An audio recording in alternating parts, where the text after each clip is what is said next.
All right, it is 7 o'clock, and I will call to order this regular meeting of the Mount Pleasant City Commission this October 25th, 2021, and we'll stand for the Pledge of Allegiance.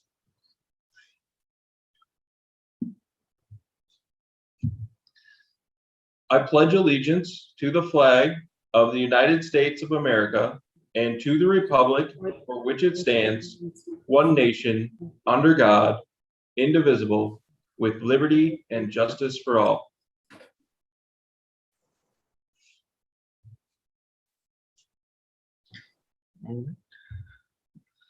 Heather, would you like to take the roll? Certainly. Commissioner Alsager? Good evening. I'm in the city of Mount Pleasant, the county of Isabella, and the state of Michigan. Commissioner Simon? I'm in the city of Mount Pleasant, Isabella County, state of Michigan. Commissioner Gillis? City of Mount Pleasant, Isabella, state of Michigan. Commissioner Ronan? City of Mount Pleasant, the county of Isabella, and the great state of Michigan. Commissioner Tolis is absent. Vice Mayor Perschbacher? I'm in the city of Mount Pleasant, the county of Isabella, and the state of Michigan.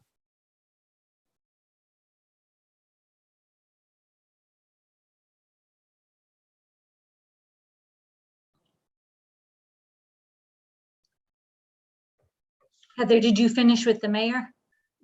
Yeah. Oh, I didn't hear it. Didn't hear you, Sorry. Sorry, I'm getting notification that the Wi-Fi is unstable. Mayor Joseph? Okay. City of Mount Pleasant, county of Isabella, and the state of Michigan. Very good. Okay. All right. So we have a quorum, and tonight our first presentation is introducing our newest employee, the city manager, Aaron DeSense, who was with us with his first meeting. And we have a presentation, and then I'll let Aaron maybe say a few words after the presentation, if you'd like.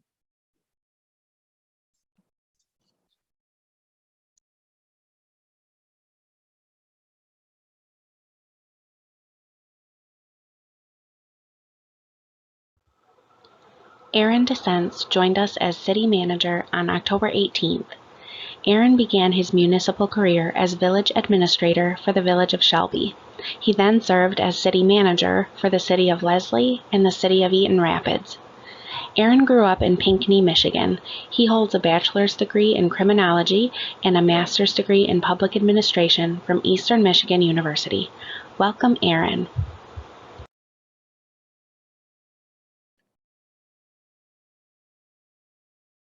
All right. Well, Aaron, how are you doing today? I'm doing very good, Mayor. Thank you very much. How are you? Pretty well. Pretty well. Good.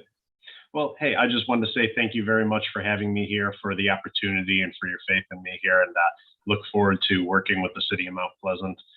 Very excited to be here. All right. Well, thank you. Thank you for your service to the city, and we appreciate you being here. My pleasure. Okay. Next tonight, we have a presentation on a stormwater study by Fleece and Vandenbrink. Yes, Mayor, this presentation tonight is on our multi-jurisdictional stormwater study that has been conducted over the last couple of years. And last week, we received the final report, which has been shared with all of our partners that helped out with the study. And that final report was shared with them, and then the final report was received this week. So with us tonight is Elaine from Fleece and Vandenbrink, who did the study, and she's going to give a high-level overview of the study. And this is the study that will be used by all of the units of government to plan for our future stormwater work in conjunction with existing construction projects. And we will use it for our updated 6-year capital improvement plan early next year. But for the overview, I'm going to turn it over to Elaine, and I'm going to be sharing my screen so that you can see her PowerPoint presentation. Thank you. All right. Awesome. Okay. Hey, thanks everybody. So hopefully you can see that okay. Just wanted to, before I get started, just give a shout out to the DPW Director Jason Moore and also City Engineer Stacy Tawari, who helped immensely with this big project in getting data and answering questions and providing historic background and going through a couple different drafts before we finalized it. So just want to thank them for their effort, and also the city GIS technicians as well in getting all that data. So we'll get started here. Just a little bit of information about myself. I actually grew up down M20 in the city of Midland. So when I first saw this request for proposals to help Mount Pleasant with the flooding, I was very excited to work on that project because my family still lives, my parents still live in Midland, very close to the Chippewa and Tittabawassee River confluence at the Tridge area. So, and then also just my sister and my brother also attended CMU. So, you know, fire up chips. So anyway, we can go on to the next slide. So a couple goals and objectives that were defined in the request for proposal, but the ultimate goal was to work on a unified and collaborative approach to stormwater management for the Mount Pleasant area. Obviously, the 2017 flooding event was kind of the onus for that. There's been a couple historic flooding events in the past as well. So the objectives were to identify the watershed areas and look at the different jurisdictions, because the city owns the majority of the assets, but the township, MDOT, and quite a few other jurisdictions also own assets in the area. And then we wanted to do an analysis of how much stormwater is generated and what the capacities of the system is.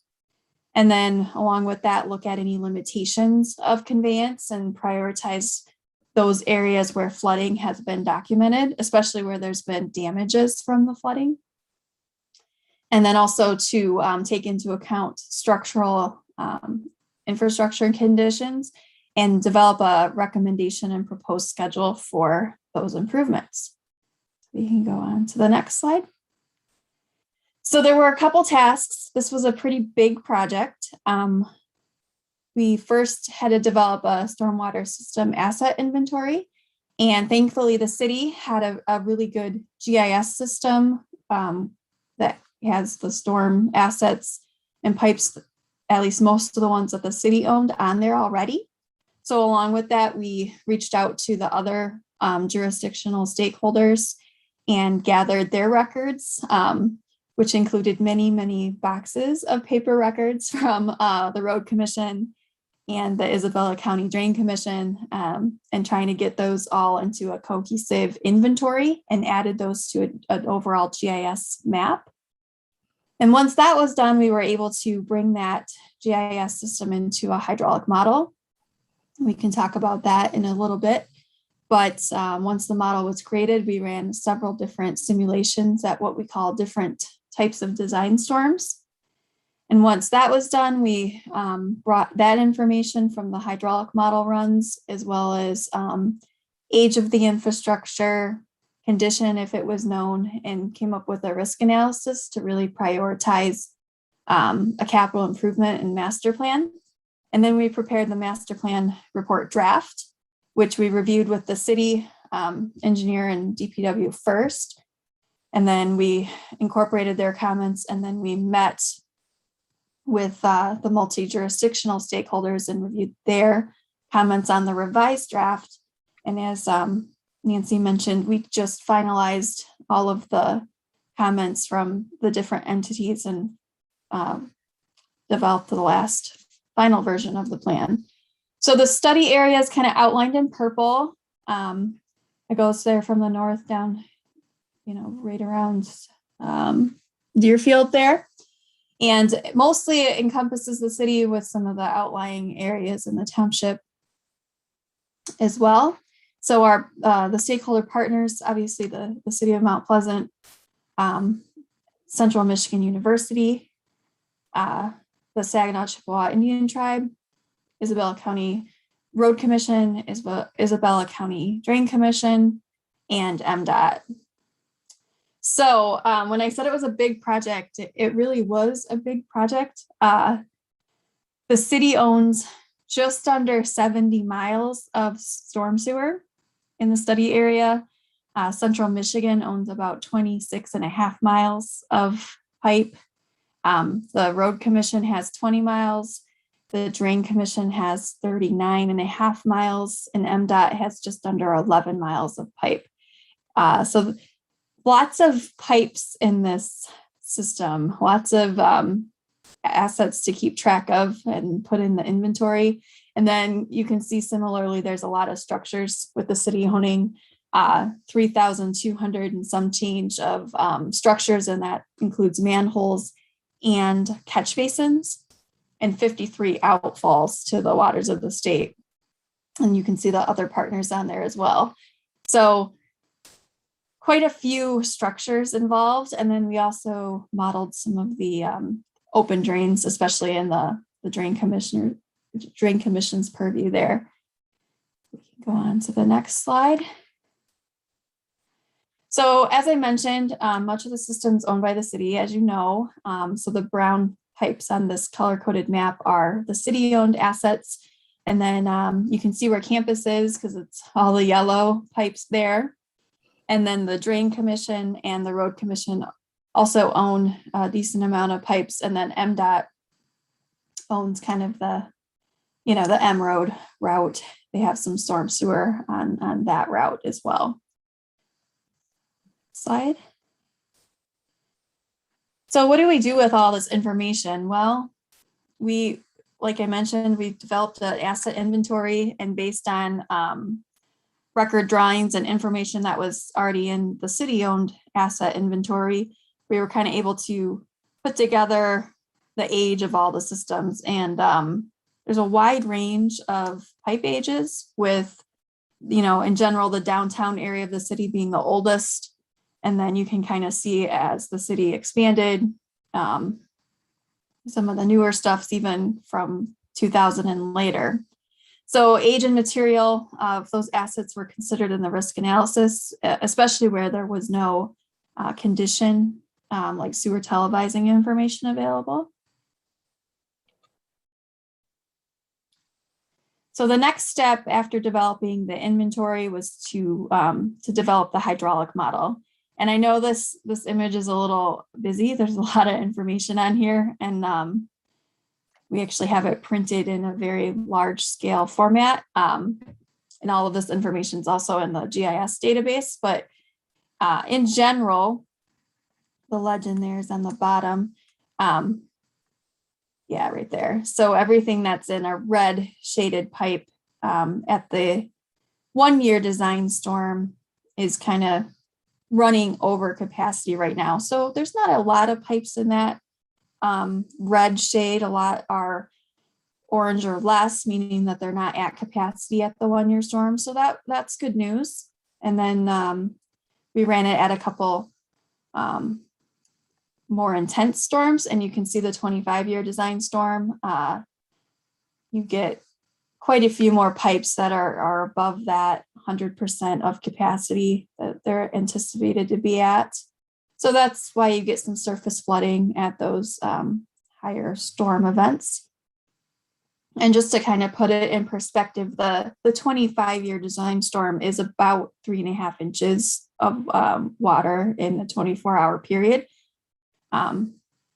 So we did another couple model runs where we looked at kind of future conditions if things were developed out according to the city's plan without considering the 2015 detention ordinance, what that would look like. And then the next one shows the difference with that detention ordinance, assuming that redevelopment and future developments would comply with that ordinance. And there was some improvement when you consider compliance with that detention on site ordinance. So we took all of those results and kind of plugged it into a risk analysis. And I don't want to go into a lot of details because I could talk about this for hours, but I'm sure you guys don't want to listen to that. So we'll just kind of cut to the chase. But basically, for the risk analysis, we look at what's the likelihood that any given asset's going to fail based on its age and its expected useful life. And it also takes into consideration a failure would be flooding of the surface street. And then also, what's the consequence of that failure? So is this asset near a hospital, for instance, or is it a major trunk sewer? So then you come up with a risk score where you kind of multiply your likelihood of failure, sometimes your consequence of failure, and you get a risk rating for each asset. And an asset is defined as a section of pipe from one manhole to the next. So for all of those many, many miles of pipes, we have an individual risk rating for each pipe. So this just kind of goes through the rating. So you can see the condition was given a different level of scoring and weight. And there were different things we looked at as a likelihood of failure. So like I mentioned, the televising asset assessments, which actually shows the condition of the pipe, the remaining useful life, the operation status, which is basically whether the pipe is expected to be at or above capacity. And then one thing that was unique for this one is the city's GIS has a layer that shows where the flood from 2017, where that damage occurred. So we can actually bring that in, since that was something the city really wanted to prioritize. Those areas were known to flood and had damaged property and caused a lot of problems. So we rated that pretty high in our scoring. And then the consequence of failure, like I mentioned before, is kind of the location. Is it close to a hospital? Is it a trunk line, or is it just serving like a small residential area? So you kind of multiply those together and you come up with risk ratings, where extreme is having the highest risk and negligible would have the lowest risk. So on the good news side, many of the pipes in the system were at the low level of likelihood and consequence of failure on this matrix, so kind of in that negligible. So you can see the number of pipes in that kind of matrix there, and then the corresponding footage of pipe is in the bar chart. So there are about 40 pipes that are kind of high in that darker red shade, high likelihood and high consequence of failure. And then the footage of that is about 9,780 feet. So good news, bad news. There are some pipes in that extreme category that should probably be addressed in the shorter term. And then there are many pipes in that negligible. And there's a map that kind of shows where those pipes are as well in the full report. At the scale on the map that it would show up on the slideshow, it's kind of hard to see where they are, but the DPW and the city engineering staff have all that information. Next slide. So basically, and this is probably what you're most interested in, is what does all this mean? So we went through and we did the risk analysis, and for the 5-year capital improvement plan, we kind of are looking at those extreme or high risk rating items. And we kind of put together a plan, and this plan doesn't really consider funding of these projects. It's just more of a wish list planning tool.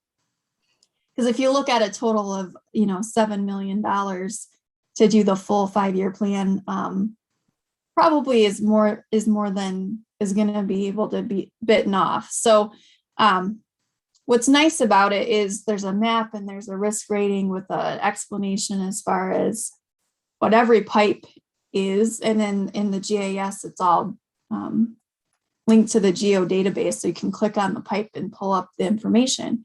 So it's really a planning tool. So if you're going to, for instance, replace a section on Broomfield, you can pull up the GIS and look at the risk rating and say, oh, it looks like at the 25-year storm event, that section of pipe might be a little undersized. And if we know we're going to replace that section of road in 2 to 3 years, while we have that road dug up and we're reconstructing it, we should upsize that pipe. So it's kind of a planning tool. The years on here are, like I said, more of a wish list thing. So we also have them broken down by agency class. And for the short term, because the city owns so many of the assets and has good condition assessment data, most of the assets in the 5-year plan are city assets. So we can go on to the next slide. So we also did a similar thing for a longer term, 6 to 20 year. And these are even bigger numbers, but again, keep in mind, it's really more for planning. So if you know that the city might want to replace part of a section of street, and I don't know, well, Broomfield's not a good one because it's not on the list, but one of the other streets anyway, in year 2027 or something, as you're kind of working your way out in the 10 to 20 year horizon, you can kind of plan on that and be able to put the funding in place to do that in the future. And we have those broken down by asset owner. So the city, and these are all in today's dollars too. So, you know, MDOT has quite a bit of work that they're going to be needing to do in the longer term horizon. But again, it's really a planning tool. And so it's going to be up to the city DPW and engineering staff to kind of work through implementation of that. But just before we go on to questions, I had the privilege of going to Lansing last week to listen in on part of the Senate Appropriations Committee hearing on the $2.5 billion water infrastructure bill for the state of Michigan. And the good news is that has bipartisan support, and they look like they will probably be passing that. Who knows what the time frame will be, but in the near future. And it will have some stormwater funding, which is good because you may know, but stormwater has always been something that's been kind of difficult to fund. It typically comes out of general funds, which has a lot of other priorities, unlike your sanitary sewer, where there's a dedicated, sewer fund. So it's good news that there may be some grant money available on the stormwater front if the legislature passes that bill, and it looks likely that they will in some form. So with that, I will open it up to any questions from the commission.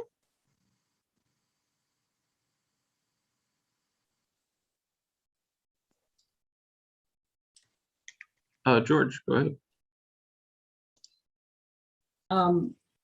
First off, I want to thank you very much. What a nice report. Very clear, easy to understand, very well written. Thank you, thank you, thank you. I feel like I'm at the university listening to someone do a presentation. It was very clear.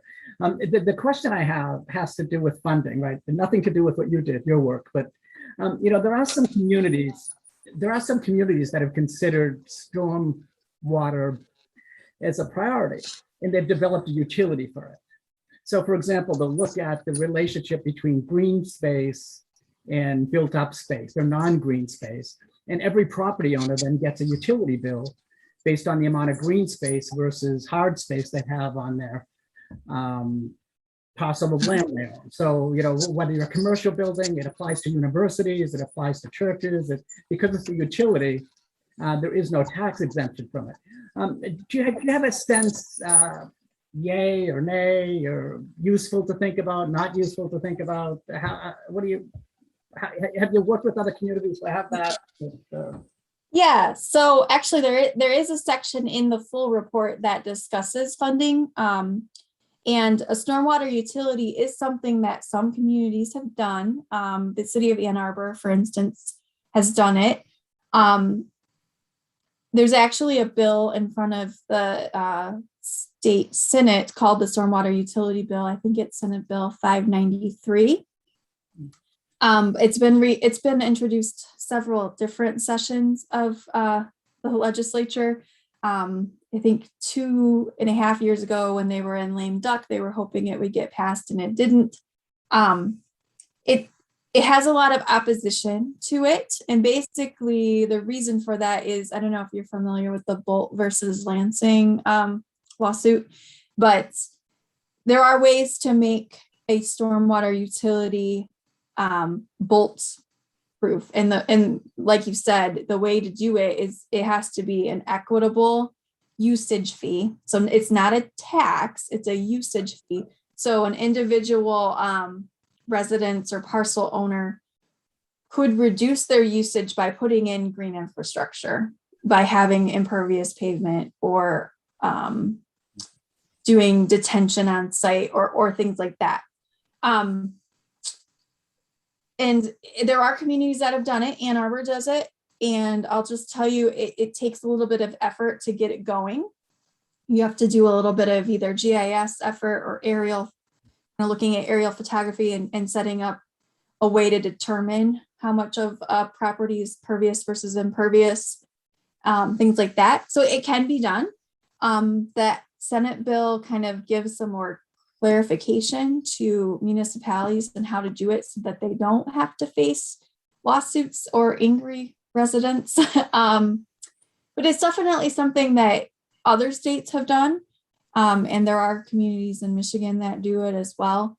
But yeah, stormwater has always been a hard one to fund because it's kind of got a bad rap, as we don't want to tax people for the rain or the weather, climate change or things like that. So it's something that the city could definitely consider. Thank you, Elaine. I really appreciate your effort here. Thank you. Sure. Commissioner Alsager. Thank you. My question is if there's possible American Rescue funds available to be used for these purposes as well. Yes, so the Senate bill 565, which is the $2.5 billion water infrastructure bill, it's actually taking 2.5 billion of the 6 billion that the state is getting from the American Rescue Plan Act and dedicating it or appropriating it to water infrastructure related things. So some stormwater stuff in there, they want to get some grants for on the water side, lead service replacements and water main replacements and other things. So it would be taking about a third of the state's ARPA money and appropriating it for it. I'm not sure when it's going to a vote at the Senate floor. It was in committee hearing last week. Okay, thank you. I had a couple questions, and you kind of touched on it a little earlier about, the master plan really focuses on, pipes in the ground and hard infrastructure. But I was wondering, have you guys in your work looked at other ideas that can help offset some of that usage, like detention ponds or impervious surfaces, rain gardens, things like that, that will put less stress on that infrastructure? Sure. So, a big focus of it is preserving and addressing the infrastructure that's already in the ground. That was a big focus of it. And then the other focus was looking at the redevelopment areas and the final build out. And I know the city is mostly built out, but there were some specific locations that had a plan, and having them comply with the on-site detention or retention so that they wouldn't discharge more than the 0.15 CFS. And how they do that would likely involve green infrastructure. But as far as, building new, like big retention ponds, we didn't look at that. We did consider the existing ones that are already in the system, but we didn't focus so much on that. I do want to point out, we also did some model runs of what would happen if we took out sump pump discharges into the sanitary system in areas where we know there's basements in older homes that may go to the sanitary system, because the sanitary wastewater plant during wet weather also gets pretty large amounts of flow, and we don't want to spend money to treat clean water, stormwater. So we did look at what if we took that out and put those sump pump discharges into the stormwater, what would that do? Does that, exacerbate a conveyance problem? In most cases, it had a little bit of an impact, but nothing huge. And all the details are in the report. Okay. I know that that's something that we've looked at a little bit, and I think is in our capital improvement plan, having homeowners reroute some of that sub pump water. In terms of just looking at the length of that infrastructure, you looking at, climate patterns that are projected for the next, 20 years at all? So we used the current industry standard SCS type 2 curves when we did this for the current 25-year design storm. We also did some hydraulic simulation runs at 100-year storm, which if we continue on the projected trajectory, those 100-year storms may be happening more often than, one every 100 years, or a 1% per year chance of happening. And that's something that we didn't specifically look at, like, what if in 10 years, the 25-year storm, instead of being 3.5 inches, is really 4.5. We didn't really get into that, but we will be providing the actual raw model so that the city engineer or others could do other simulations in the future. But like I said, we did run it at the 1 year, the 10 year, the 25, and the 100. So it's a wide variety of different types of storms. Well, thank you, Elaine. I really appreciated your presentation. It was very clear, and I hope that when we have a chance to review the report in full, that we can reach out to you if there's more questions or concerns. Yeah. Jason and Stacy have my cell phone number and my my email. So if you have any questions, we'd be happy to answer. Thank you.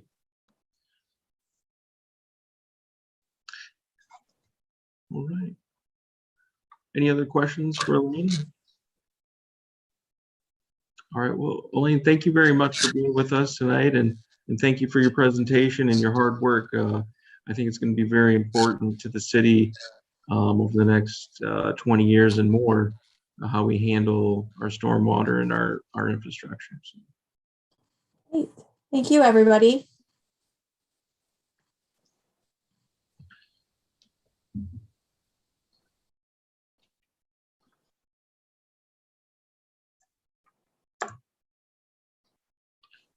Right.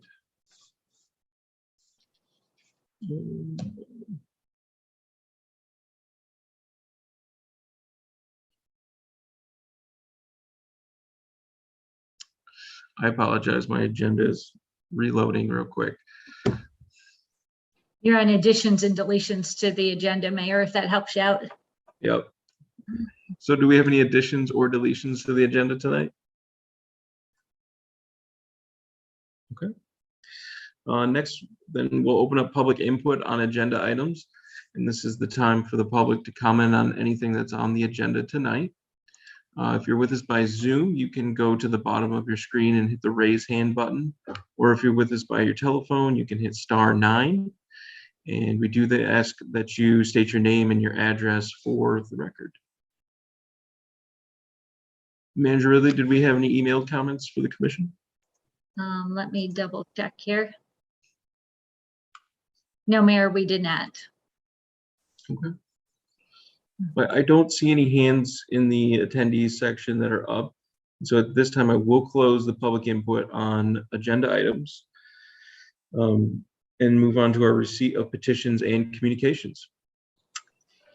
Yes, Mayor, we just have 4 items on this part of the agenda tonight. It's the report on pending items, the third quarter investment report, the June minutes of the Downtown Development Authority, and the September minutes of the Planning Commission. Thank you, Manager Ridley. Next is our consent calendar for the evening. Are there any items that need to be removed from the consent calendar?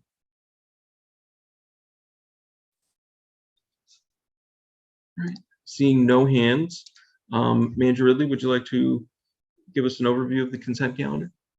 Yes, we're recommending the following items for your approval tonight. The first is the approval of the minutes of your meeting of October 11th, as well as the closed session of that same night. We just have one bid for you tonight, and that is for our stop loss carrier. And as you may recall, annually, our third-party insurance carrier and broker obtain quotes for our stop loss insurance, which is really an insurance policy that limits the city's out-of-pocket costs on any very large insurance claims. So based on the quotes received, we're recommending that we stay with our current carrier of Tokyo Marine, which is a 6.3% increase over the current year rates, but also provides us better protection for run-out claims and based on our current activity. And adequate funds exist within the proposed 2022 operating budget to cover that increase. Next, we're recommending you set a public hearing on the Principal Shopping District Special Assessment. You may recall that you postponed action on this at your September 13th meeting so that the Unitarian Universalist Fellowship of Mid-Michigan property owner would have some time to obtain an agreement with the library for the use of their shared parking spaces. That agreement has been received from the two entities, and the special assessment roll has been recalculated based on the allocation of those parking credits. So this reallocation resulted in a small increase to other property owners on the roll. Most of them were less than $10 of change from what was originally proposed, but the amended roll is in your packet. So the next step in the process is to schedule the public hearing on that amended roll, and we're recommending that public hearing be set for November 8th. So we're recommending resolution number 4 as presented, which sets that public hearing. The next item on this consent calendar is that we have a set of rules that govern many of the working conditions and benefits for our non-union employees that the commission has not formally updated since 2017. So in order to create an updated document with our current practices, we're recommending that the City Commission confirm the changes that reflect those current practices.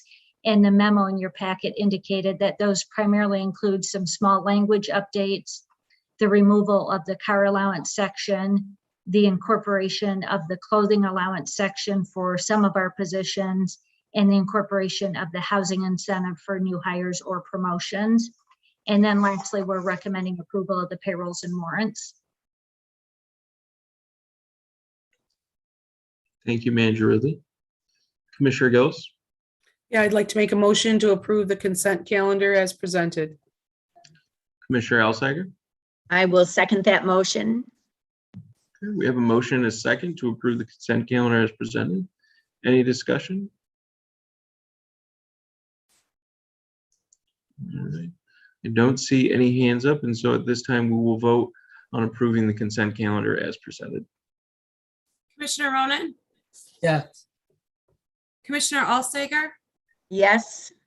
Commissioner Gillis, Yes.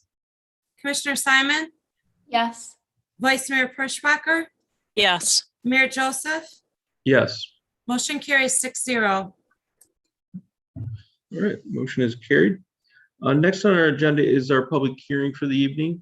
We have a public hearing on the amended MAC LTT industrial facilities tax abatement. And Manager Ridley, would you like to give an overview before I open the public hearing? Yes, briefly, the commission previously approved a resolution to support the transfer of the 3 remaining years of the industrial facility tax abatement from DACO to MAC LTT at the location Industrial Park South.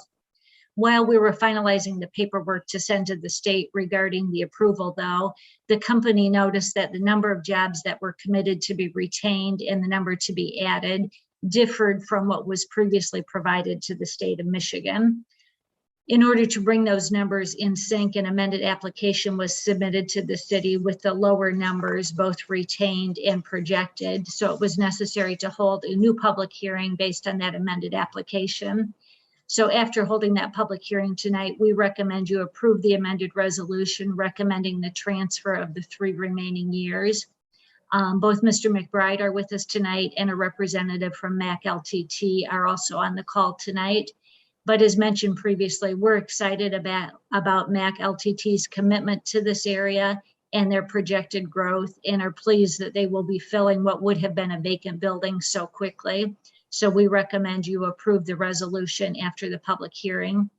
And while I have the floor, as a separate action after that, we'll also be recommending that you authorize the mayor and the clerk to sign the agreement with MAC LTT, which replaces the agreement with DACO. And this amended agreement is essentially the same, although it includes one new provision that would allow the city commission to require repayment of the abated taxes if the company does not fulfill its obligations. It does not require the repayment, but it gives an option to the city commission in the future if you wanted to exert that if the obligations were not fulfilled. So after holding the public hearing, we recommend you approve both of those documents. Thank you, Manager Ridley. At this time, I will open up the public hearing. And if you're with us by Zoom, you can hit the raise hand button at the bottom of your screen, or you can hit *9 on your telephone. We do ask that you state your name and your address for the record. Manager Ridley, do we have any emailed comments for the public hearing? No, Mayor, we do not.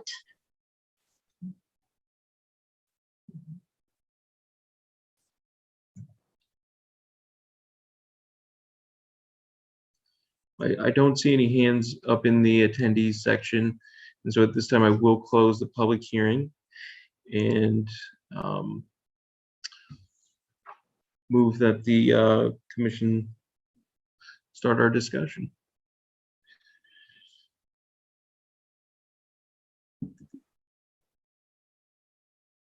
Vice Mayor Perschbach. I move to approve resolution for the transfer of the IFT from DACO to MAC LTT as presented. Commissioner Alsager. I will second that motion. Okay. So we have a motion and a second to approve the resolution for the transfer of the tax abatement from MAC LTT, or from DACO to MAC LTT. Any discussion?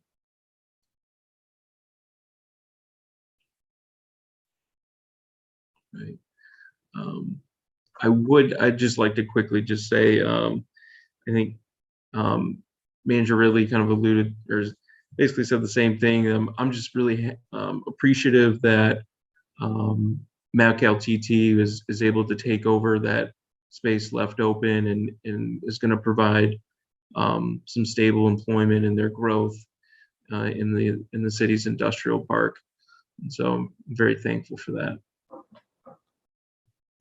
At this time, it looks like we'll go to a roll call vote on approving the resolution as presented. Commissioner Simon, Yes. Commissioner Gillis, Yes. Commissioner Alsager, Yes. Commissioner Ronan, Yes. Vice Mayor Perschbacher, Yes. Mayor Joseph. Yes. Motion carries 6-0.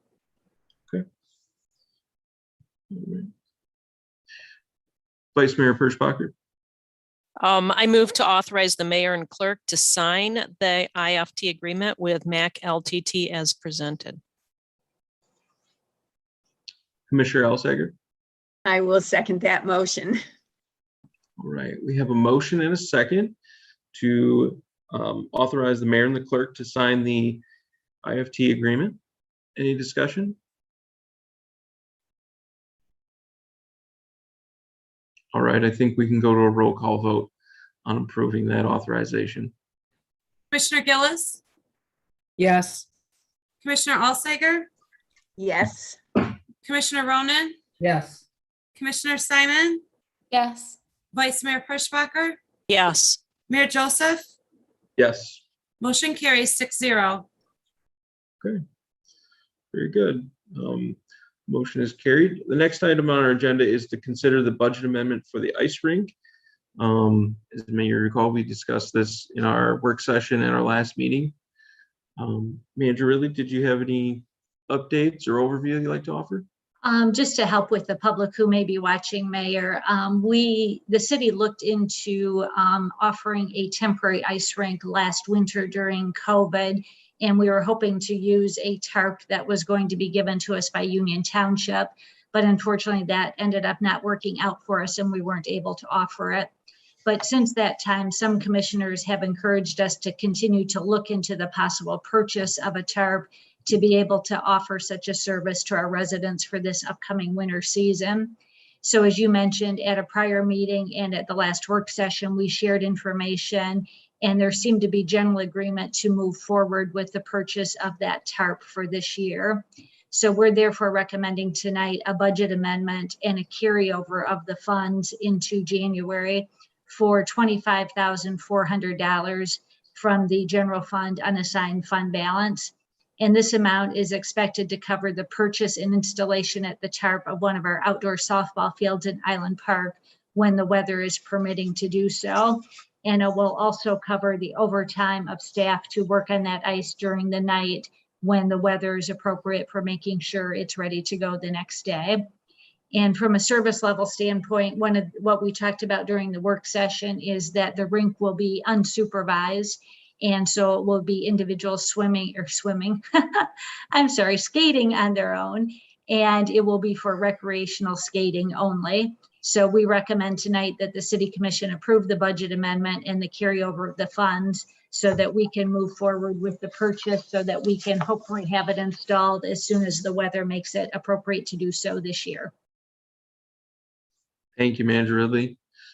Commissioner Gillis. Lori, I think you're muted. You're still muted.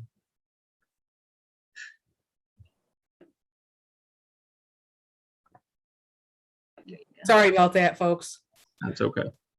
I'd like to make a motion for a budget allocation of $25,400 from the unassigned fund balance for the purchase and operation of an outdoor ice rink. Okay. We have a motion.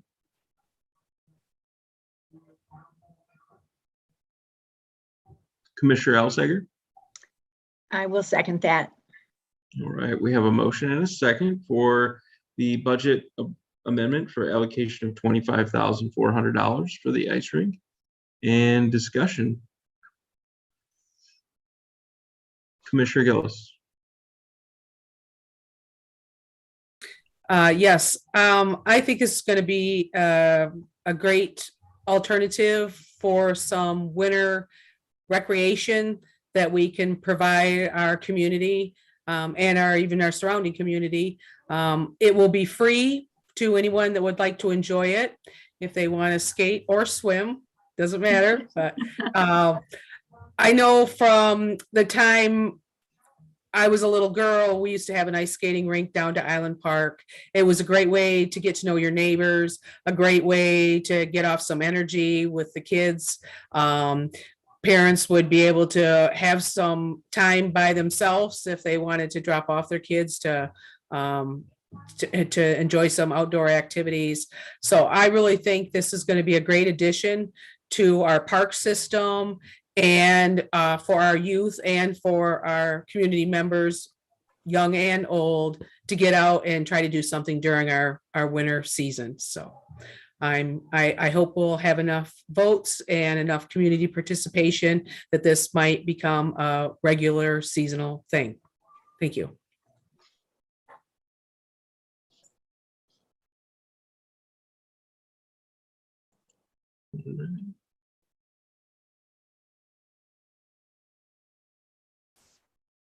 Well, I'll add that I hope that we're not swimming in the winter. So I hope it's successful as well. And, as a lifetime skater, I think it has some real opportunity to be a successful project and maybe something that we could add to Town Square in the future, maybe bring it closer to downtown.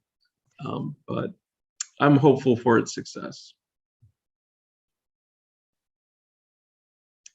Well, I think at that we can take a roll call vote on the budget allocation for the ice rink. Commissioner Ronan, Yes.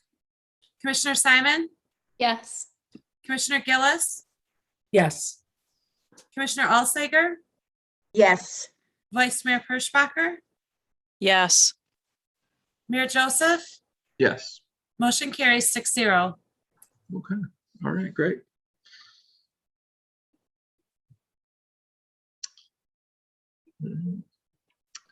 That brings us to item number 14, which is to consider a budget amendment for our vector truck repairs. And I'll let Manager really give an overview on on this one. Yes, while using our Vector truck recently, our street department was using it, and one of the mechanisms failed that created a problem with the fan suction and the drive system. And when we took it to the repair shop to have it looked at for a repair, the required repair for that portion of the damage was $39,400.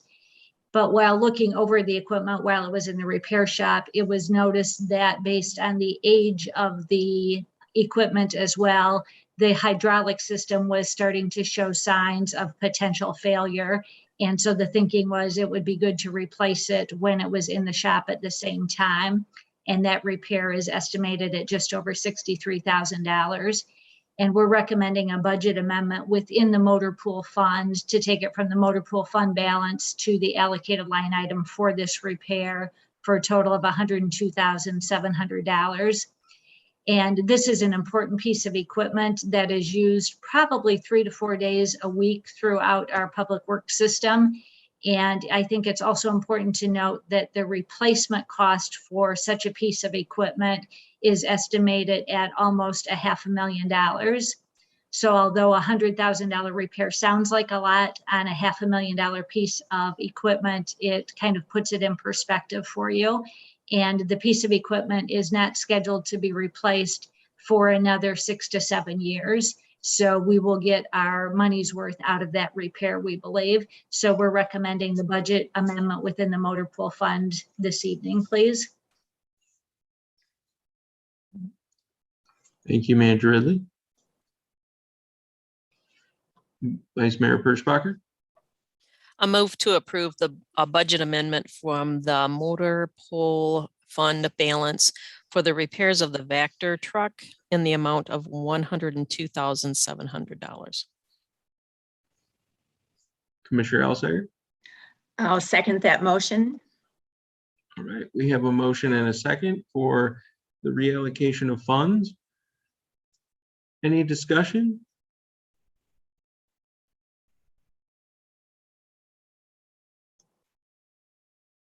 Okay.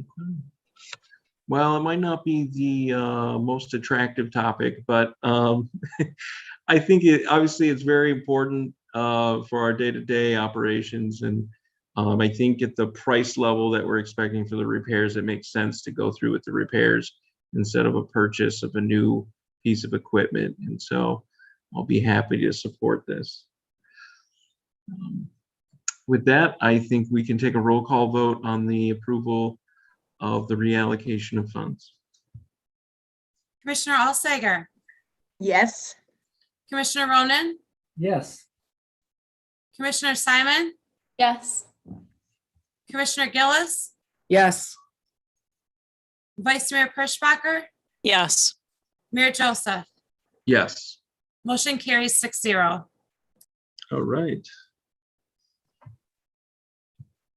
Quick meeting today.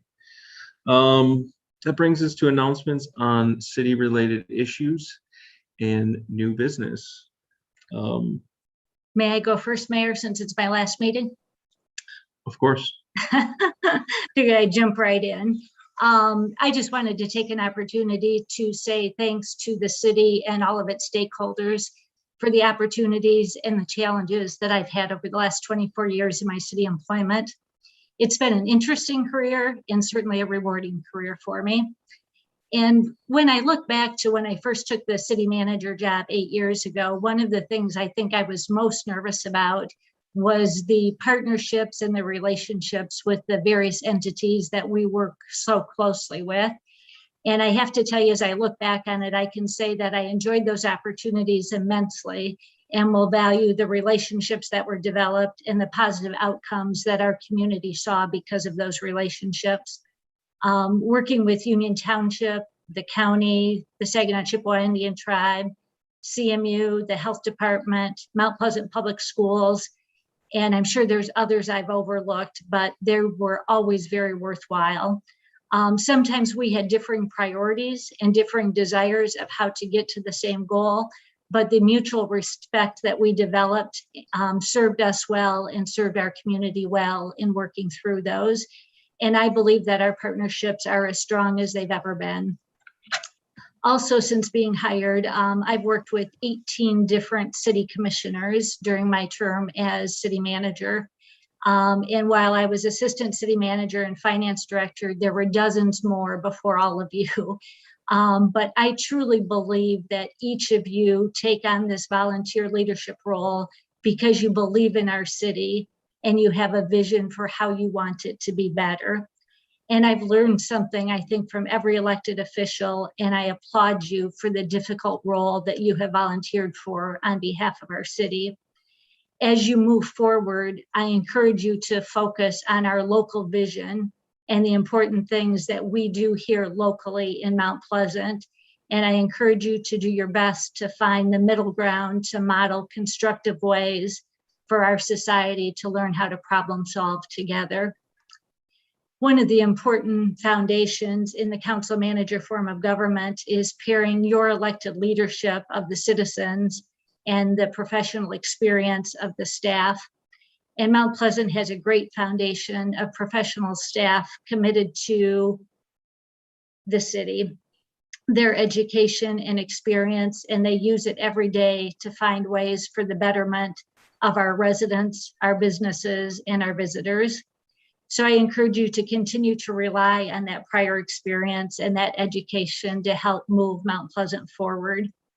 I'm honored to have worked alongside them for the last 24 years and more particularly in this leadership role over the last 8 years. And they are really the ones who make this city and its services what it is today. And it may seem weird, but some of my fondest memories are those when we were probably in crisis mode. I think back to the flood of 2017, the shooting we had on CMU's campus, the ransomware attack, the downturns in the economy, and not to mention most recently the pandemic, are just a couple that I would mention when, even though we were in crisis, I think we were probably at our best, not only amongst the staff, but amongst the elected officials and our partners, because we were all focused on one thing and one thing only. And I think that brings out the best in us as a community. So although I will not miss some of the debates that I experienced and some of the pressures of this job, I will certainly miss the relationships and the working together for the better of Mount Pleasant and our surrounding area. Thank you for the opportunities and the memories.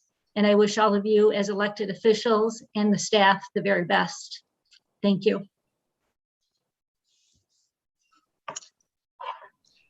Thank you, Nancy.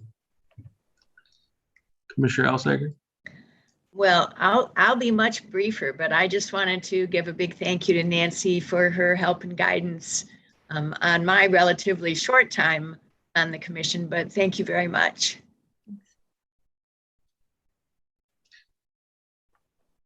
Commissioner Ronan. Yeah, I'd also like to thank Manager Ridley for the guidance she provided and the leadership she provided for this city for so long.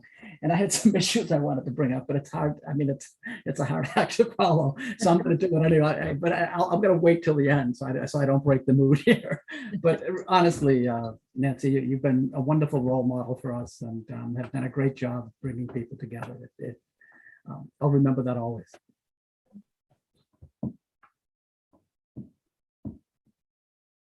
Commissioner Gillis. Yes. Can you hear me? Yeah. Well, I want to thank you, Nancy, for all your years of service to our community. And because of your dedication to our residents and the city, we have achieved great things because of you.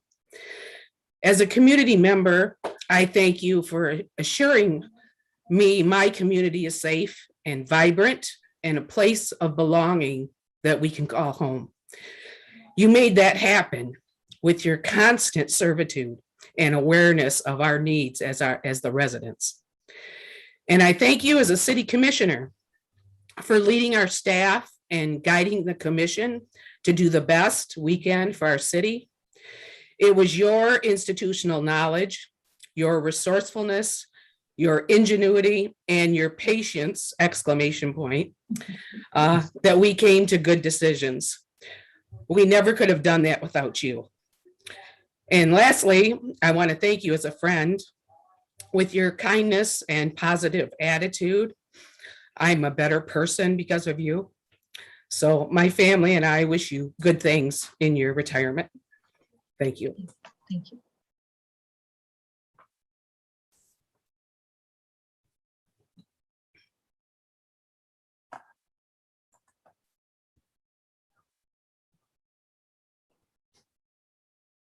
Yes, if I may, I'd like to say a few words as well. Nancy started, I think, her journey in Mount Pleasant as a CMU student. She worked at CMU and then transferred to working for the city for the last 24 years and has been our city manager for 8.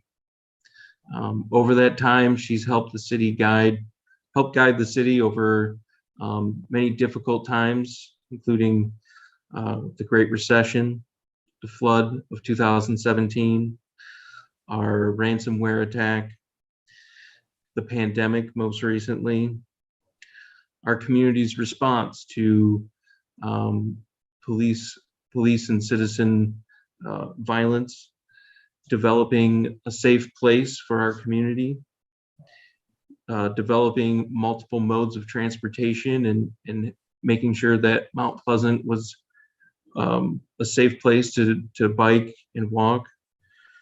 And she secured long-term planning for our municipal airport. She helped develop our redevelopment ready certification, and she increased public participation from not only our elected officials, but our community, not only with our planning charrettes when it came to our zoning ordinance or a master plan, but helped support our Citizens Academy. She's been a high-performing administrator, a model citizen. Her loyalty to the community is unmatched, and she's been an empathetic leader who has the respect from her employees, her colleagues, and her community. She's an excellent professional that we all rely on and have learned much from. And lastly, I find Manager Ridley to be a friend and a mentor.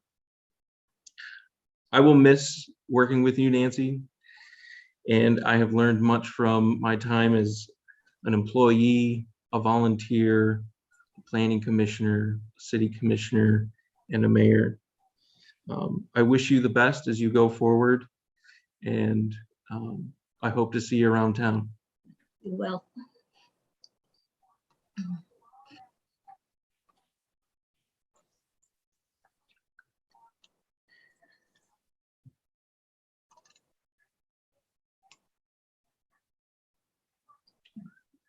Are there any other announcements on city-related issues and new business? Okay. All right. And then at this time, I will open up public comment on agenda and non-agenda items. If you're with us by Zoom, you can go to the bottom of your screen and hit the raise hand button, or if you're with us by phone, you can hit *9.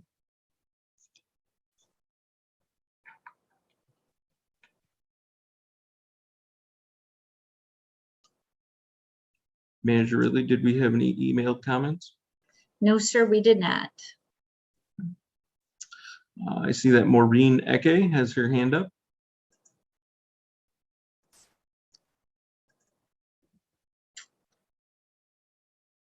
Maureen, you should be able to talk now. Okay, good evening. This is Maureen Eke, and I am here in the city of Mount Pleasant. Actually, before non-agenda issue, I want to thank Nancy for all the work she's done. I didn't have much working relationship with her, but I did have a little bit of working relationship with her through as chair of the Isabella County Human Rights Committee, and conversations, with her regarding relationship between the city and city commission and HRC, particularly related to our work with Director Paul Laurier. And it is as a result of Nancy's involvement actually and conversations that we are able to have this very close working relationship with Director Paul Laurier and a continued working relationship with Director Paul Laurier. I've heard everything that you have said about Nancy. Nancy, you are a wonderful person. I respect you tremendously, really, I do. And I am going to miss seeing your face or miss, encounters with you. And I hope that I do that, in the city as just a person who is no longer working for the city of Mount Pleasant, but you will be working for the city in different ways because you will live here. So thank you. So, but I do have a question, and I don't know, it's an issue of clarity for me. It has to do with, let me go back. I'm going to try and figure out where I am. It has to do with this trolley, what is it? Yeah, the pedal trolley ordinance discussion. And I don't know when you're having that, but it has to do with that. And, I actually do want, need some clarification on that in terms of what this entails. It might be useful. I don't know whether other people have questions, but for me, I have questions in terms of what this entails. What does this mean? Is this something, is this a vehicle that will provide transportation for residents or for people? Will there be charges? Is this an alternative form of taxi or transportation in the city? So I've read the material that you have put forward here, but I still have some questions regarding clarity. Maureen, I think we are having a work session tonight about that. And so if you want to sit in and listen to that, you're more than welcome to. And if you have follow-up questions after tonight, I'm sure if you send them to the city manager's office, they'd be happy to follow up with you. Okay, thank you.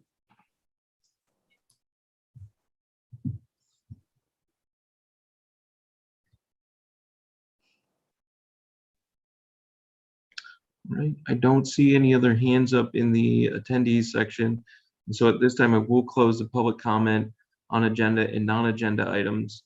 Tonight, we do have a work session on the pedal trolley ordinance discussion. And so we'll recess for about 5 minutes. I have 8:08 on my clock, and we'll try to resume this meeting at 8:13 or 8:14, right around there. So.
So I had trouble shutting off my video, and I think the host has made it so that I can't turn video on, which I'm okay with, to be honest. Let me see if I can fix that for you. Yeah, or you could keep it that way. I'm good. Yeah. Might be able to start it now, Commissioner Ronan. There you go. Thanks, There it is. We want to see you, George. All right. I always worry about breaking the camera, yeah. I just got a quick call from Pete, and he wanted me to share with you, Nancy, that he wishes you the best, and that was a pleasure to work with you. And he wished he could have been here tonight, but so. Thank you, Lori. Now, is there some, I mean, do commissioners typically take people, or I don't know, can we do that? Take someone out to dinner or something? Or is that against the Open Meeting Act or something? How about if we decide not to discuss anything about the city? Yeah, as long as we don't talk city business, we would be fine. So once the pandemic's over, we should all, you know, or I mean, I don't know. If we're still alive by then. I just got my booster, by the way. I'm just sure.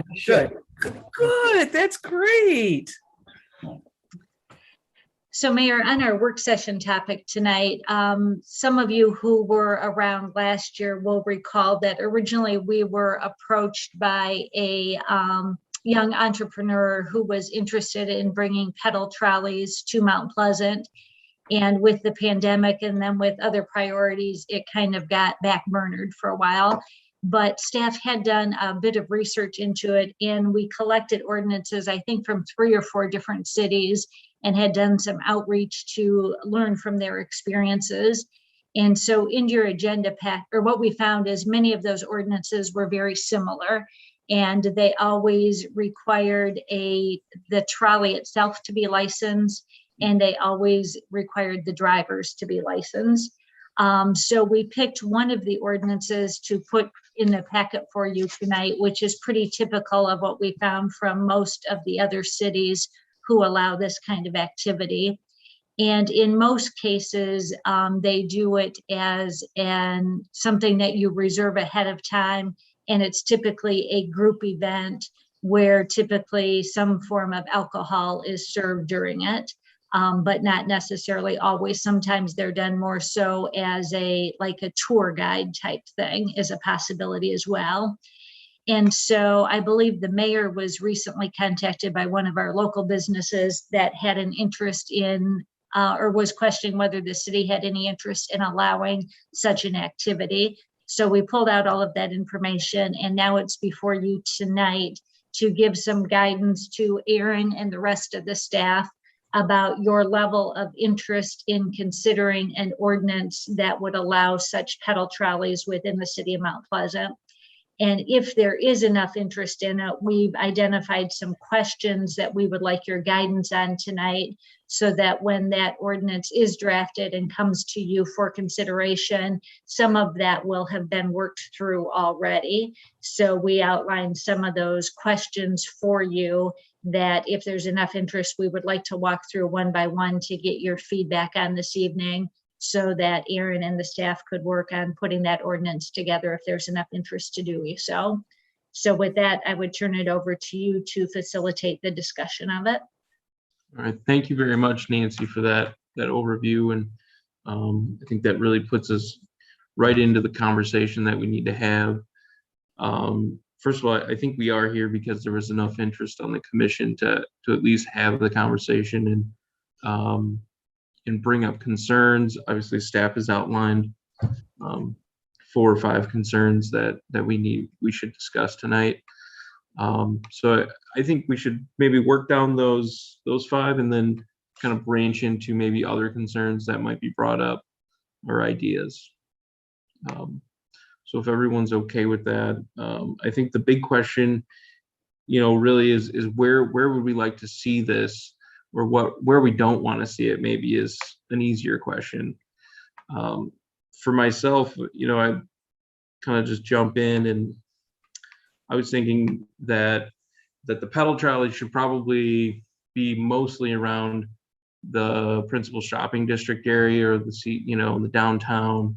I could see some utility in it, maybe going from campus to downtown and crossing High Street, but probably only at Main and Washington streets where there's a traffic light. I wouldn't like to see it try to cross High Street at one of the other streets where there's no light. And then, so for me, that was kind of what I was thinking, and I'll open it up for others to kind of chime in on that. So, Mary? Okay, thank you. Will, I was thinking along the same line that you were about downtown, definitely, connecting to Central, definitely, crossing at lights, like you said, and then maybe the addition of, it would depend on the size of it, but if it could somehow go park to park. Yeah. I guess those were my thoughts. Vice Amy?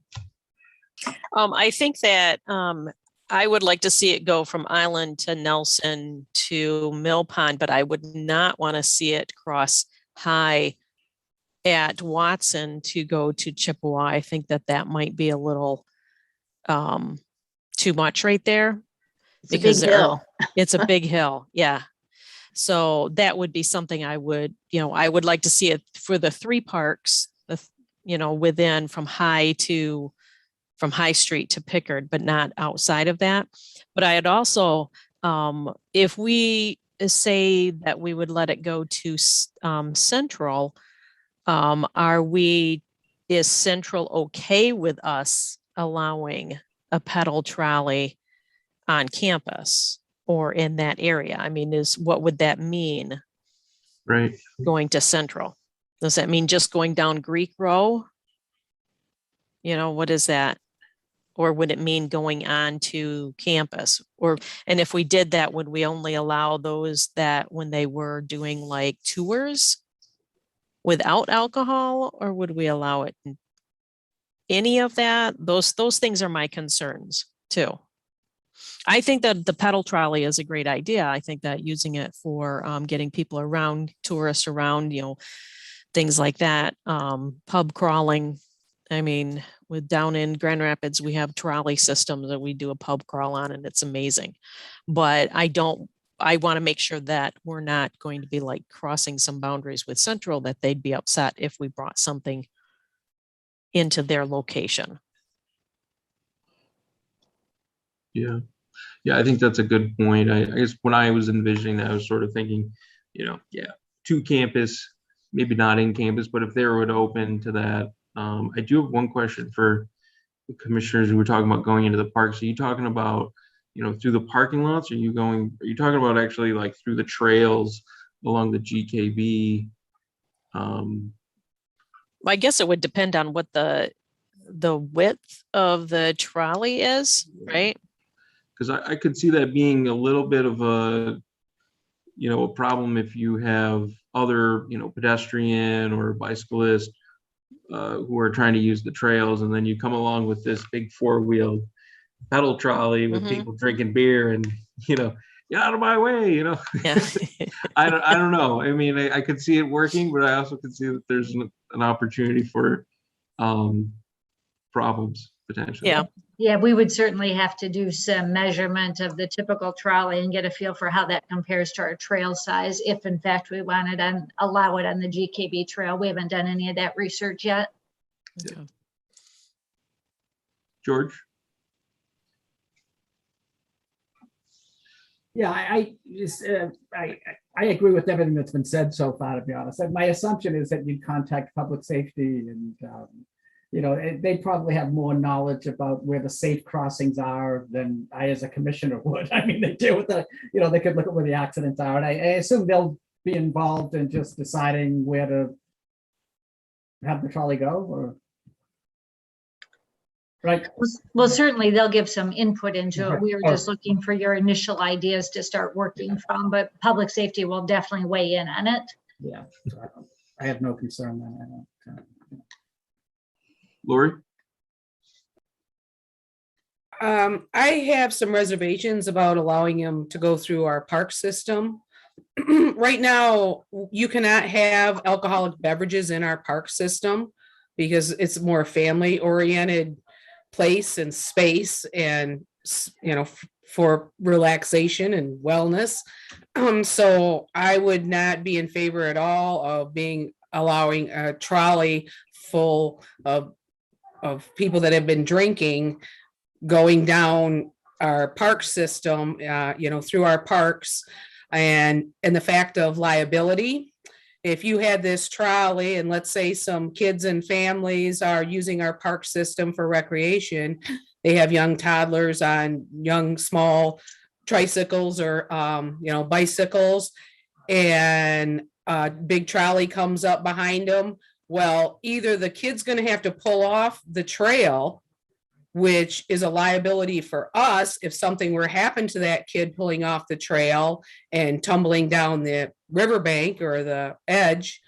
And the fact that what are we trying to promote in our parks? Are we trying to promote a recreational, family-oriented feeling and experience, or we're trying to say, hey, as long as you're on four wheels, you can drink beer and booze and go down to our parks and party all day. Nobody as a family is going to want to see that coming down our trail system on any of our parks. At least for me and my family, I don't think that's what our park systems should be focused on, allowing half a dozen people that have been drinking to go down through our park system. Nor would I even want it to be legal for people to have alcohol in our park systems. That's just opening up a Pandora's box of a lot of problems and a lot of law enforcement, because it isn't visible from streets. I mean, there could be a lot of havoc back there in the parks if we were to try to allow drinking or on it. Go ahead, George. I know you're getting frustrated what I'm saying because I'm not. But I don't know how much I want to dig into the weeds. I agree with you, Laurie. But I said the same way. I assume that the Parks and Recreation people will come to us with. Okay. And I don't know if that's going to be in the next month or after my term it ends of this month. No, I think you're right. Laurie, I agree with you. I'm not arguing. I'm just. But and another consideration is I would rather that stay on the roads, be it primarily on the roads for transportation from downtown to CMU, not like dropping people off at their houses, not backing up traffic flow. I think they'll have to be tweaked where they are not a priority on our roads. Meaning if there's 6 or 7 cars behind this trolley, somehow this trolley is going to have to pull over to let traffic clear. If we were allowing this kind of transportation on Washington Street and Main Street. I kind of if we're going to allow it, we should allow it in full form and let anybody that wants to have their hand in it and buy a trolley to see if this works for them. I saw there were limits in one of the ordinances.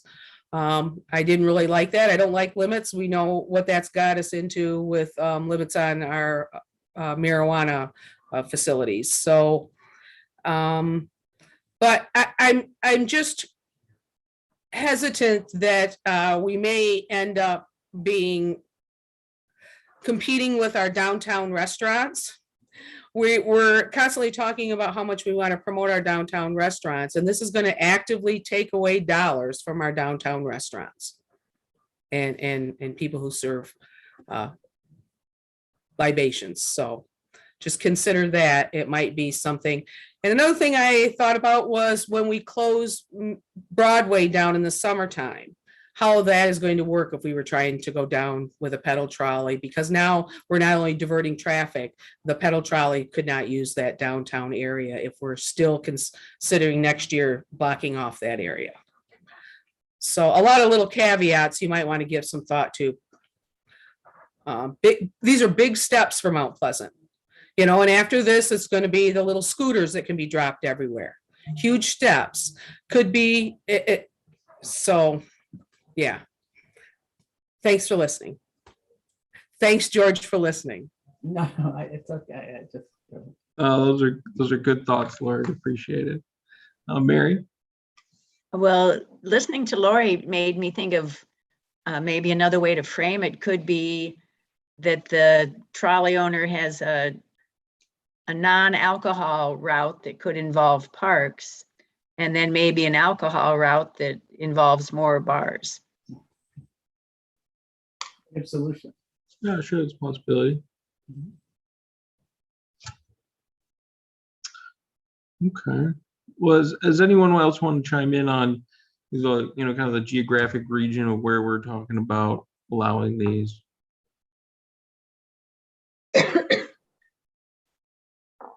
Well, I wouldn't want to see it on the east side of Mission. I think primarily, you know, if you're going to see stuff, or if you're going to go from point A to point B, it'll probably be on the west side of Mission. Wouldn't you think? Because that's all residential over there. We don't want them picking them up at residential homes and taking them, right?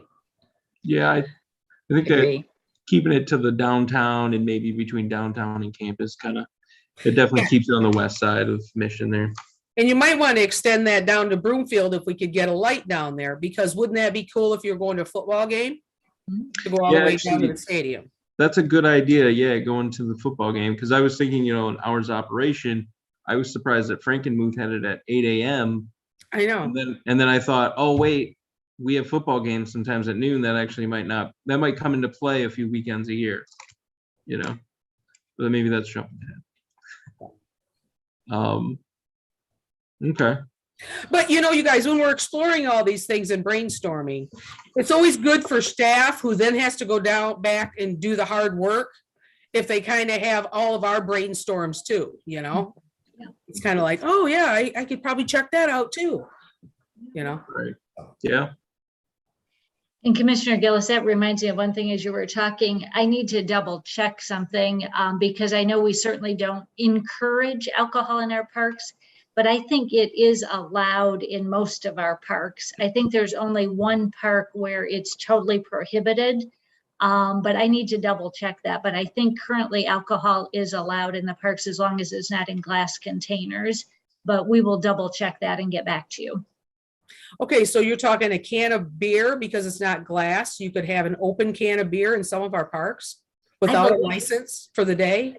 I believe that is the case, yes, but I will double check that. Yeah. Okay, thank you. Actually, Mr. Loria might know off the top of his head. Paul, if you know, do you want to raise your hand? That's right. He does know, so I'm going to move him in. Paul, I just moved you in.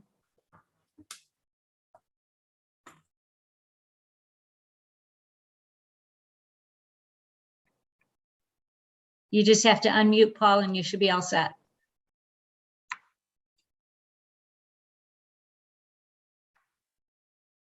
Yeah, that is correct. It just can't be glass, and it's confined to the pavilions.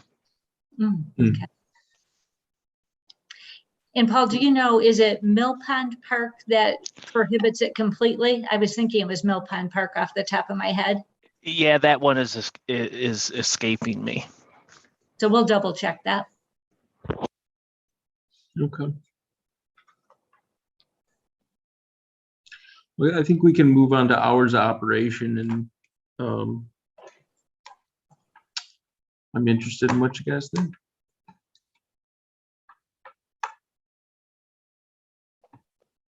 Mary?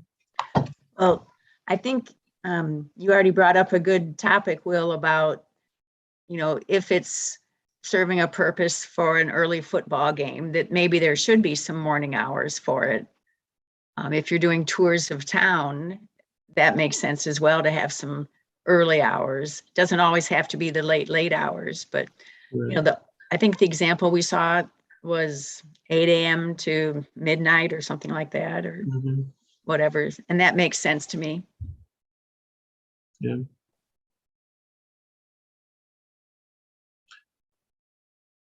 I also like that time frame. I thought it was a reasonable time frame, and it doesn't go too late, so that you're not dealing with sometimes the rowdiest of crowds as it gets later in the night.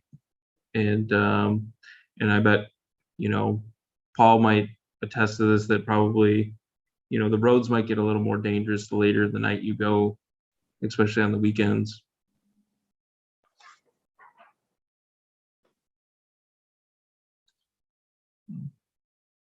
Anyone else on the hours?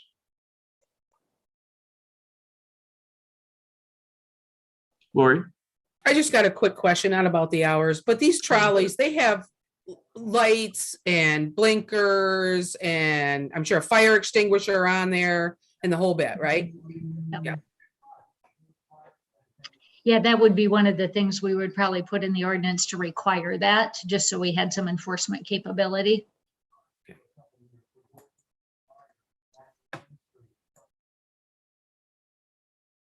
Okay. On the number of licenses available, thoughts?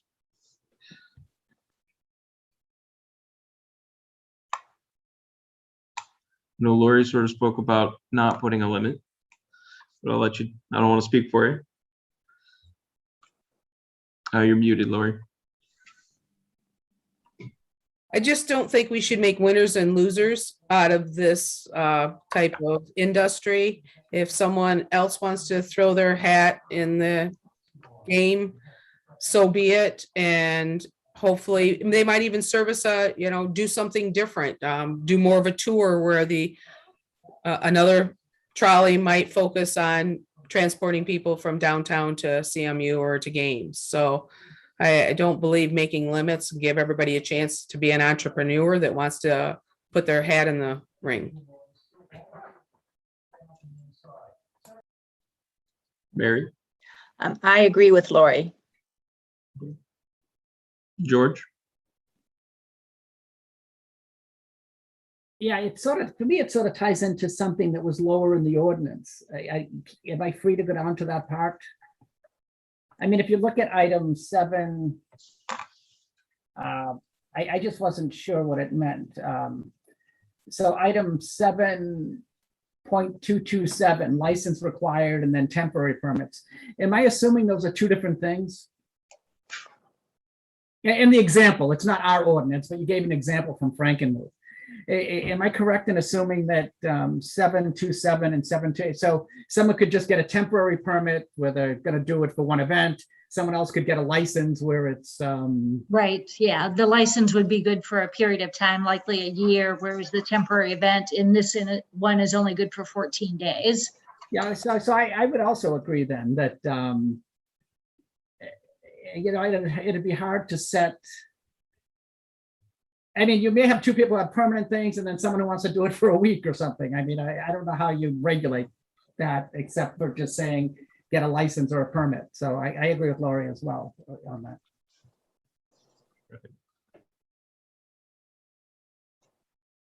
Lori, did you want to add more? Okay. I think I'm also comfortable with not setting a limit. I think I just don't know how many licenses are actually going to come to fruition. And I have a hard time envisioning a major problem. Like, I mean, if we start getting into a situation where there's traffic jams of trolleys, I feel like that's only going to be maybe like limited times, like maybe around like big football games or welcome weekend, things like that, where, sometimes that's what it's going to be. But I can't imagine that we're going to have the foot traffic and the market for an exuberant amount of pedal trolleys. George? So you know how we used to have that bicycle race? Remember, everybody used to come to town with it. We could do a trolley race, right? Yeah. Trolleys come to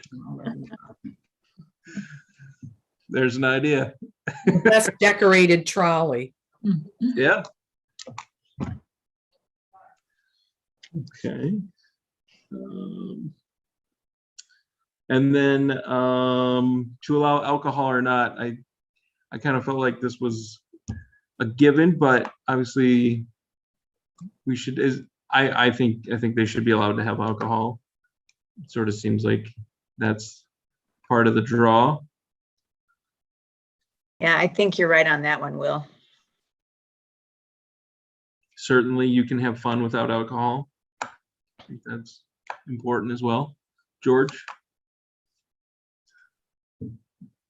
George, you're muted. I wonder if there should be a differential cost for the ones who have alcohol versus the ones who don't. I mean, I don't know if it costs us more to, I don't know what. Anyway, I just, someone's just doing a tourism thing or someone's doing a. Right.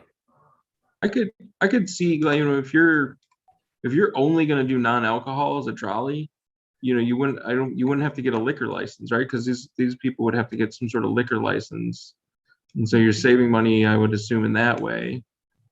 I'm not an expert on get a it. liquor license. Pardon? Do they have to get a liquor license? I mean, they're serving alcohol commercially, right? So. Well, yeah, I just thought we were only allotted so many and you had to have a certain caveat. I can't remember. Yeah. Paul, do you have any insights into that? I'd have to look into it, but it isn't limited. I know that for sure. It's like what was going on with limousines, basically, where you can have alcohol in them as long as you're licensed. So as we piece this together, I will definitely get the specifics on that aspect of it. Okay. And when we look at our licensing fees, we have to look at what it actually costs us to license and enforce the ordinance. And so once we learn more about the liquor piece of it, we can look to see if it's justifiable to have a different fee structure or not. So that's a good question to give us the heads up on. We'll be able to look at that ahead of time. Yeah. Good. And that really brings us to other items of concern. And one thing that kind of just piqued my curiosity is, if the trolley is serving alcohol, do you have to be 21 years of age to ride on the trolley? Or can you be underage and ride but not drink? We'll have to investigate that probably as we look into the licensing for that. Okay. Olivia? From what I saw in the ordinances that we were looking at, it sounded like you could ride on them if you were 18 or over, but you could only drink alcohol if you were 21. I don't know if that was in the Frankenmuth one. I also pulled up the Alma one and was looking online, so that seemed to be pretty consistent. It was in the Frankenmuth as well. Oh, okay, cool. Yeah, I thought that seemed like pretty reasonable, but if we wanted to do something different, that might also make sense.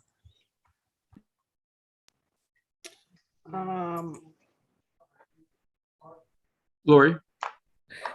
Yeah, there might be a stipulation too of you can't have kids below a certain age after a certain hour, kind of like Freddy's Bar, because of what they serve alcohol there after 9 o'clock. Anybody that's younger than 18 has to be out of the bar, but they can be in there because they serve food and everything else. There's some kind of stipulation like that. Another thing that I don't know if it was in the ordinance. If there is someone that is violating our ordinances, that they have like a 3 strikes and you're out kind of consequence or something. Where if we continue to have problems with them, littering or whatever, I don't foresee problems, but I don't know. I haven't lived in a town with pedal trolleys, but at least something so that if they had continuous problems and violations, that they would lose their license and not be allowed to pedal in Mount Pleasant. George? Pretty good. I think it gives Director Loria control over the fees. So it says typically fines are between $100 and $500. But if you're a repeat offender, Director Loria can charge you pretty much whatever he wants. So, I mean, I think, I don't know. Yeah, at least Frankenmuth seems to have something that would dissuade me from violating stuff. Yeah. Just put it into the fire truck fund.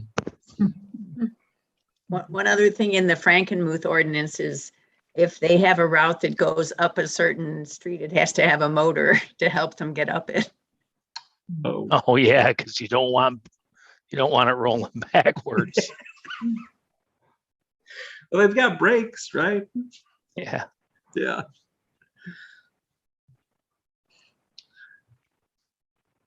Lori, did you have more? Dad? Okay. So Paul and Aaron, do you think that gives you enough to do a first draft to potentially bring forward? Yeah, taking some good notes here. I feel pretty good about moving forward with what the City Commission has provided us. Director Laurie, what are your thoughts? Yeah, I'm very comfortable. I just want to put this pin in there because it's very important. But the more stuff you do on streets, especially at nighttime, the more important it is to have good street lighting. And so I know some of you are not hip on that lighting. I love it to death. And when you talk about whether or not you're going to make the connection to campus or in that area, we already have the lighting in place, which is a good thing. So that lighting's going to pay off. I know it isn't popular, but it's going to pay off. I And agree Mayor, with you, Paul. And Mayor, one other thing, if I could tag on, Commissioner Gillis mentioned the scooter concept. And I just wanted to make sure the commission's aware. That was another thing that came up right before the pandemic, that there was interest in that got backburnered. We continue to be contacted by scooter companies who are interested, but we have taken the approach that if we're going to allow scooters in the city of Mount Pleasant, we need to have a coordinated effort, not only with CMU and how they're handled on campus, but also with Union Township because of where the borders are. So everybody who has contacted us, we've said we're willing to talk about it, but we need to have all three parties at the table to talk about it so that we can have one coordinated effort. And so we continue to work on that, but until we get some type of coordination there, it won't be coming to you until we have some of those things worked out. But I would guess sometime next year, you will hear more about that concept. But it will be based on what CMU is willing to allow on campus and what the township is also comfortable with. Okay. Thank Just you, giving Nancy. that heads up. Yeah. Okay, it sounds like we have enough of what we need on this. So staff will work with the city attorney to look at the various ordinance provisions we have, incorporate some of your thoughts and ideas, and it will be brought forward to you at one of your future meetings to consider whether you're ready to introduce it for a public hearing or not. Okay. Can I ask for one more thing? Will you be asking the Parks and Rec for some input on I think that's a good idea, particularly if they are allowed in the park system. I think that would be a good idea to get that input as well. Okay. Yeah. I agree. Thank you. Yeah, Island Park does have that hill Yeah. when you're going down into it. So that would be a place we might want to look at. Yeah. Yeah. All right. Well, At least have a video camera so we could capture it. You know what I mean? I mean, one or the other, you know? Yeah. No stop sign. Well, it's 8:48 and it feels a little bit surreal to say this, but this is our last meeting with Nancy. And thank you so much. Thank you. It's been a great run. Round of applause. Thank you, Nancy. Thank you. And also our first with Aaron. And so thank you, Aaron. Welcome, Aaron. Big Thank you, shoes to everyone. fill. Big shoes. He's going to make his own shoes, so he's going to do just fine. That's right. All right. Have a good night, everybody. All right. Good I night. think we're Good night, adjourned. everyone.